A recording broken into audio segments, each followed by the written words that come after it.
love, learning zone. You get the education for all. Gyanwani, education at your doorstep. Only on Gyanwani. I am Professor Vibhuti Patel, Head of the Department of Economics in Mumbai from SNDT Women's University. Now, demand theories are refuted on the grounds of 1. Conscious exercise of birth control, which was absent in the traditional society, is available now. Number 2, absence doesn't imply children possess high economic value. Third one is the timing of transition influenced by cultural factors. For example, educated parents would have less children. Which religious group, which cultural group you belong, whether you are in the city or rural areas, all of them define how many children you will have. Speed and pervasive nature of transition struggle the role of diffusion of ideas rather than microeconomic forces, because there are so many factors which determine how many children you will have.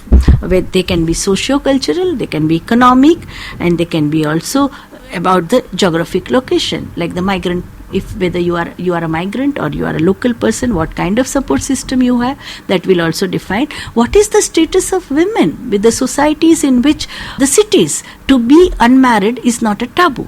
While if you are in the village or in the rural area or in a more traditional area, every woman has to get married. While in city gives you a choice, there are so many women who are not married and still lead a dignified life. That means these unmarried women are not going to produce babies. The same may be true for the bachelors.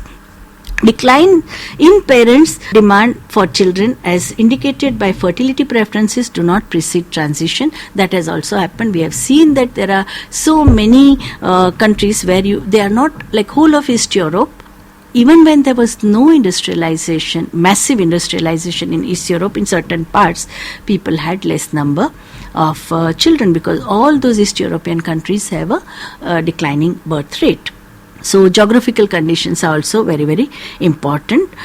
So many men were killed because in whole of East Europe, right from the time of, say, First World War, then the war communism, then Civil War, then Second World War, all men were killed. The sex ratio had gone to the extent of 2,500 women for 1,000 men. So even those external factors, political factors, were also responsible for less number of children and the less declining birth rate.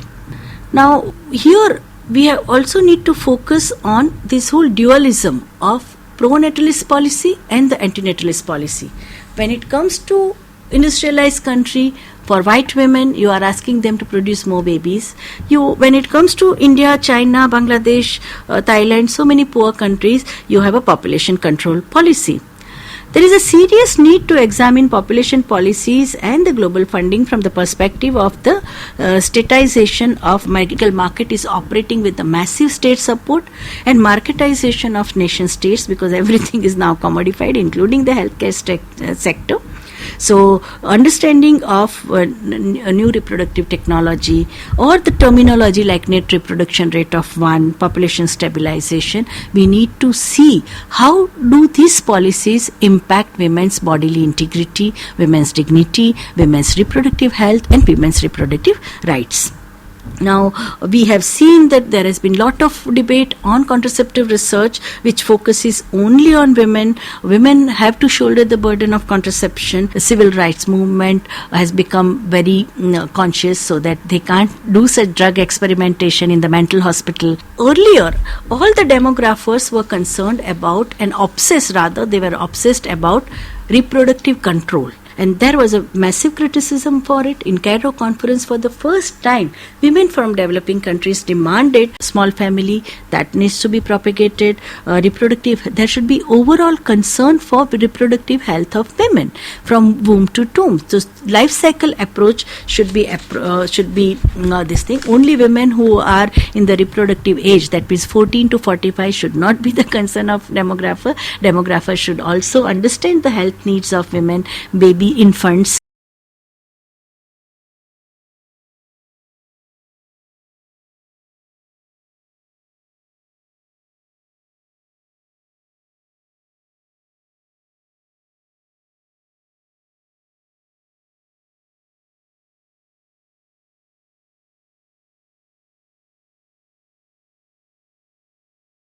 concern is women and nutrition.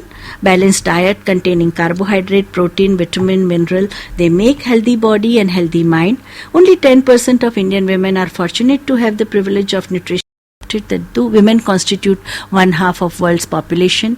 They do 2/3 of world's work. What they get in return is, in terms of energy, is a energy deficient diet, and that's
leading a productive and fruitful life.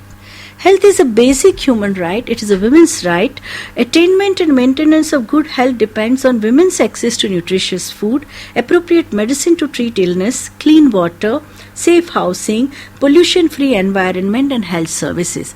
So this reductionist approach, which sees health only as a medical intervention, is not adequate. Public health means public health intervention becomes a very, very important input in bringing better health outcomes. Thus, women's health is determined by forces working at home, in the workplace, in the society, and by the state. According to Dr. Amartya Kumar Sen, and I quote, "Burden of hardship falls disproportionately on women due to 7 types of inequalities. Number 1, mortality, that means due to gender bias in healthcare and nutrition. Natality, that means sex selective abortion before she is born. She is not allowed to be born through sex selective discriminatory abortion. And female infanticide. Number 3, basic facility, education and skill development. There is a discrimination between girls and boys, men and women. Special opportunities such as higher education and professional training, girls are deprived of. Employment promotion, if woman joins as a clerk, she retires as a clerk, you don't give her promotion. And ownership. United Nations says that though women do 2/3 of world's work, what women get in return is 1/10 of world's income and 1% of world's wealth and property. So here lies the skewed relationship of women with the economic resources. Over and above, even the whole work environment in which women work, whether it is a pollution created by smokeless chullas or by the chullas which emanate carbon monoxide, so pollution of air, water, chemicalization of environment, it affects everybody. But scarcity of fuel wood, fodder, water, herbs as a result of deforestation has taken heavy toll of women's health in rural and tribal areas. Floods create deaths, destruction and epidemics. Desertification in the Western India has accentuated women's survival struggles as reported by International Labour Organization, because these women have to depend on ad hoc public works program. Global warming has resulted in resurgence of older epidemics such as cholera, typhoid, malaria, dengue and hemorrhagic fever. Burgeoning sex trade have also made 2 million sex workers potential carriers of HIV, STD, AIDS. Moreover, women in prostitution may suffer from tuberculosis and other STD diseases, malnutrition, malaria and skin diseases. At present, there is an evidence of rising HIV rates among young married women because they are infected by their husbands. Data from 7 cities in India have shown that antenatal clinics reveal that HIV/AIDS prevalence rates among pregnant women are between, say, 2 to 3.5% in big cities and 1% in a tier 2 cities. Modern lifestyle and environment has increased breast cancer and uterine cancer.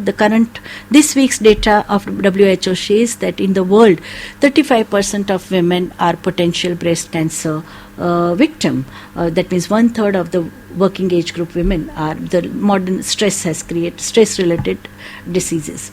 Techniques meant for detecting cancer are rarely used by women. As a result, detection of cancer and its treatment in the earlier age becomes impossible. It becomes fatal. All types of fruits are cornered by liquor industry, alcoholism industry, juice industry. Aggressively, so earlier the seasonal fruits which poor people or common people could get, they have become rare. Use of biofuels, wood, dung, crop residue resulting into indoor air pollution also takes away lives of nearly 5 lakh women who suffer from respiratory tract infection. Now we turn to another very important aspect of demography, that is women and education. 5 decades of independent India have generated different patterns of male and female literacy to different priorities of because of the different priorities of different state government. Education is a state government subject. You have a centrally sponsored schemes like Sarva Shiksha Abhiyan, Prarambhik Shiksha Abhiyan, but state also has its own responsibility. And we have seen that Indian women, the gender gap between men and women in literacy, even in the latest census, is between, say, 15 to 20 points in different states. As per the World Development Report, 62% of adult women and 35% of adult men in India, they are as good as illiterate. This fact is alarming because social fabric which provided the family-based safety net is getting eroded, and the day-to-day governance of society cannot be handled without literacy, without even basic education, because the knowledge society, 21st century is a knowledge society, knowledge economy, and the new divide is coming up, that is a digital divide. If you are not digitally connected, you lose out on so many opportunities. In the primary and upper primary school level, discrepancy in school attendance between girls and boys rate is very sharp. Less number of schools, violent discrimination against girls from the poor economic background, unsafe journey in the overcrowded train state transport, non-availability of women's toilet blocks and girls' toilet blocks in the school. It also prevents girls to drop out from the, say, middle level schools. The fear of teenage pregnancy is also very high in the minds of parents. They after 5th or 7th standard, girls are taken away from school. They have to be homebound, and even in the areas where you have a extremely successful ICDS program or Sarva Shiksha Abhiyan, where the state is taking care of younger siblings, child marriages have increased because these adolescent girls who has been pulled out of school, she is sitting at home, and parents fear that she may end up getting pregnant, so they marry her off at a younger age, because earlier chores which she was doing of looking after younger siblings, the state is doing that. The fear of teenage pregnancy has been one of the major stumbling blocks in the way of teenage girls' education. None of the mainstream research organizations have highlighted this fact. Only participatory action research is conducted by women's organizations have focused on this aspect, and now there is a demand in the 12th five-year plan as well as in the state government's budget. There is a demand that they have to come up with a very strong program for adolescent girls who are in limbo. That means from 7th standard to say 13 to 18 age group or 21 age group, you have to come up with a vocational training for these girls who can find good job. So we have to focus on adolescent girls. Now we have seen that all the state has to come up with a multifaceted program for the girls through formal education, non-formal education, informal education, adult education, and also technical education. The last aspect in demography is that of economic status of women. According to the United Nations estimate, in 1970, India had 60 million economically active women, and the number has risen now, we can see, to more than, 80 million.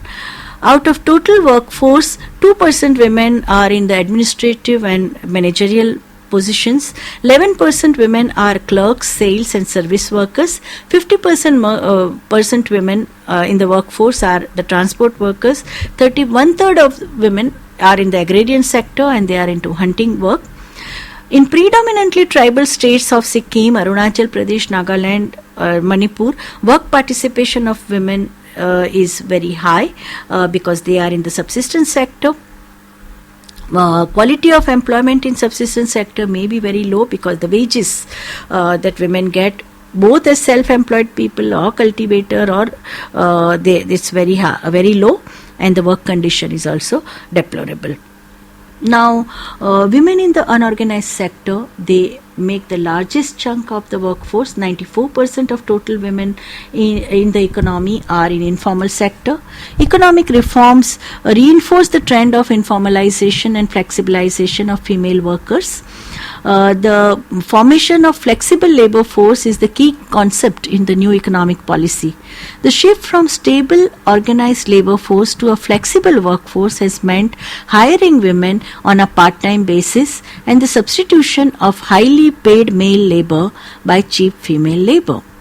The new economic policy provides congenial state support for the large corporate houses that are closing down their big city units and using ancillaries that employ rural and tribal girls because they are easy to control, and these girls they can be easily roped into the workforce because they are not supposed to have responsibilities for families and children. And these girls are inducted to work on a piece rate basis. Several state governments are inducting them into special economic zones and the newly emerging industrial centers. In the name of increase of quote-unquote efficiency and productivity of labor, home-based work by women and girls get easily legitimized. In the name of increasing marginal efficiency of financial capital, there have been attacks on women's access to credit, extension services and input subsidies.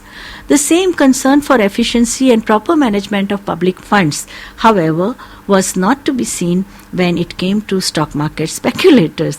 The banks that were indicted in the country's biggest financial scam talked of increasing their interest rates to the detriment of self-employed women when they asked for the loans. This had affected the small business of self-employed poor women. To continue their business, these women now have to approach private moneylenders who charge compound rate of interest. We are talking about the self-help groups and microfinance, but so many microfinance agencies are also functioning as mercenaries, and government, instead of strengthening SHG groups directly, they are financing using taxpayers' money to strengthen microfinance institutions who are so ruthlessly greedy. The liberalization of economy has not liberated working women. Elimination of 7,000 licenses, scrapping of MRTP limits, reduction in customs duty on capital goods have given free grazing ground to foreign direct investment and foreign foreign institutional investment. Even now they have entered the retail sector. Fisher folks, farmers, marginal farmers, poor peasants, all of them are their livelihood base has been eroded. Use of women in informal sector of electronics, diamond, garment manufacturing, pharmaceutical industries has increased. Here again the underlying reality is disturbing. With globalization of production and the introduction of assembly line production, research and management is being controlled by the first world, while strenuous, monotonous, unskilled, semi-skilled work is being done by third world women.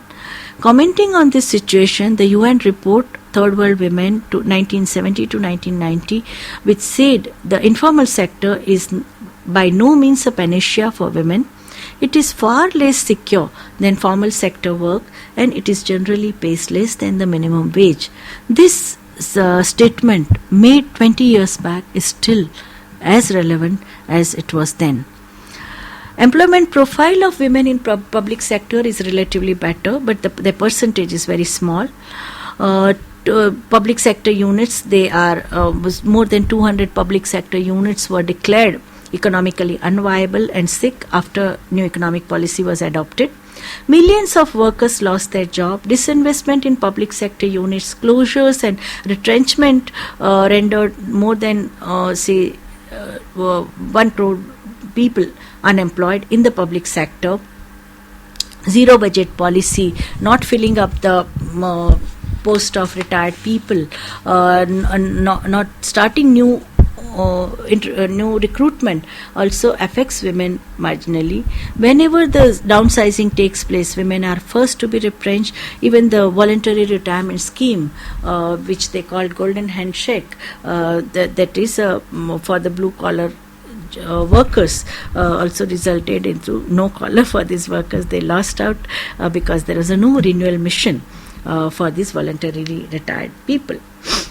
Employment profile in agriculture, we have seen that in the current economic scenario, agriculture has taken a major blow. Especially the women farmers have been struggling very, very hard because of the volatility in the agrarian market. Liberalization of agriculture, which allowed more than 900 global products to enter into the farm sector of India, has provided major death blow to the Indian agriculture, whether they are a fruit manufacturers or cultivators of potato, or the wheat farmers of Punjab, or farmers in Maharashtra. Everywhere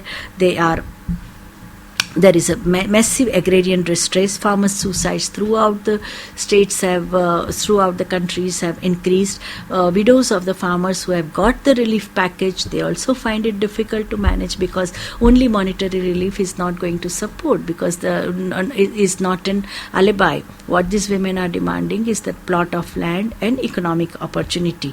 That's the only thing which would take them in a long run. There has been a major shift in cropping pattern from subsistence production to rice, millet, corn, wheat and cash crop production such as fruit, mushroom, flower and vegetable. And this process has affected women's employment in agrarian sector. Several studies have shown that shift from subsistence to cash crop production leads to women being the first to lose their jobs, and as a result shrinking self-employment prospects for women, and the large majority of them join rural and urban reserve army. So in rural India, you have 31% of total women population which was employed in 2001, and many more, most of them, more than 50% of women in the agrarian sector are they are agricultural laborers. That means percentage of women as cultivators is reducing. They are becoming more and more landless. The same in the plantation sector. In the plantation sector, more than 50% population is that of women. Even in urban unemployment, if we see, women have a larger percentage. The debate about the part-time work of women and flexi-time is highly controversial. Most of the experience of Europe and America has shown that part-time work has always been used to keep women, giving only low-end job, not to give them any promotion or a good this thing. Work participation rate continuously was declining from 1911 to say 1981. You can say till 2001. For 100 years we had this scenario of women earning wages and salaries was declining. Now 2011 has reported that 26% of women are main workers, are the part of the workforce. Around 18% are main workers and 11% are marginal workers. The sectoral profile of women shows that most of the women workers in rural areas are in occupations such as weaving, handicraft, tailoring, forestry, sale of fish, silk, poultry farming. In the urban areas now, women are entering into the service sector, and that is most of the unskilled women and uneducated women are into the domestic work, while the educated women and the computer savvy women are into teleworking and IT sector. Question for these units, please note down. They are one very important question. Give the demographic profile of women in India. That means death rate, birth rate, mortality rate, morbidity rate, declining sex ratio, work participation rate, and education. Question number 2, what are the factors affecting continuous declining sex ratio? What has been the pattern of declining sex ratio from 1901 to 1911? Question 3, describe work participation of women and sectoral contribution of women in the economy. And write short notes, these are of 10 marks, short notes on reproductive rights of women, women in education, women in health, economic status of women, and new reproductive technologies. You can refer to articles written by Dr. Amartya Kumar Sen, Many Faces of Gender Inequality. That's very important. It's there on the net and everywhere. Several books have published it. You can read a book by Martha Nussbaum and Amartya Sen, The Quality of Life. Rekha Wazir's book, Gender Gap in Basic Education. Sarla Gopalan and Meera Shiva's book, National Profile of Women, Health and Development. And my book, Women's Challenges of the New Millennium, 2002. And another book published in 2009, Discourse on Gender and Empowerment by Vibhuti Patel. Thank you.